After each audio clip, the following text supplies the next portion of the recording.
Hi guys, welcome to my first video. Today I'm going to talk about Fire Lord Azulon. Let's get straight into the video.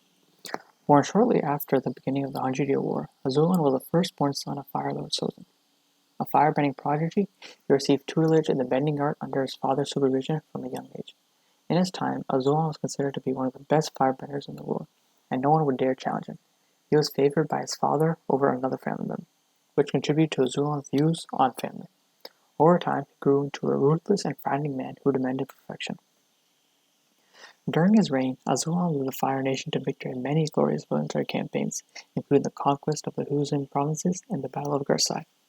He assumed the title of Fire Lord at age 20, following the death of his father, and continued to lead his country into war. To secure the entrance to the Fire Nation capital, Azulon commissioned a massive defensive structure at an early point of his reign, and dubbed it the Great Gates of Azulon. He continued most of Sozin's policies, ruling the Fire Nation autocratically and through fear. Sometime before 83 AG, Azulon sought to arrange a proper marriage for his second son, Ozai. The fire sages had told Azulon that the pairing of the Avatar's granddaughter with his son would yield a bloodline of great power. Believing this perfect prediction, Azulon began to search for the Avatar's family. Roku's descendants proved difficult to find, possibly by his own design. Azulon was a ruthless and militaristic man who saw power as the highest good. Regarded as a military genius, he personally commanded his army in many battles during his time as Crown Prince and as Fire Lord. Fitting to his ruthless nature, he did not let the death of innocent civilians restrain his efforts in winning the war. This was exemplified when he ordered his navy to destroy the whole southern water tribe, attempting to commit genocide in the process.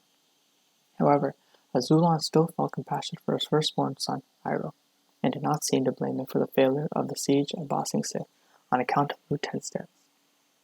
In 95 AG, shortly after the death of Iroh's son, Luten, Ozai demanded that Iroh be passed over as heir, inciting his father's fury. Ozai declared Iroh was unworthy of the throne by allowing thoughts of his son's death to obstruct victory at Ba Sing Se. He claimed that the royal bloodline no longer continued through Iroh upon his son's death. Azulon was outraged at that suggestion to betray his firstborn son and Ozai's bold ambitions. As such, he wanted to make Ozai feel the pain of losing a firstborn son, and ordered him to take the life of Zuko.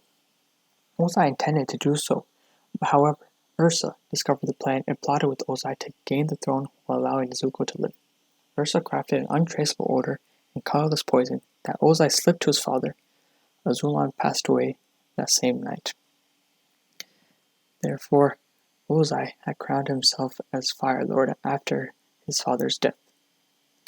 Alright guys, thanks for watching. This is my first video, and if you have any feedback, just leave it in the comments. And if you'd like me to cover any other videos, such as Star Wars, Harry Potter, or Lord of the Rings, or even Avatar again, please feel free to comment suggestions, and I'll be sure to get to them if I have time. Alright guys, thanks for watching. Leave a like and subscribe if you can. Otherwise, have a good night.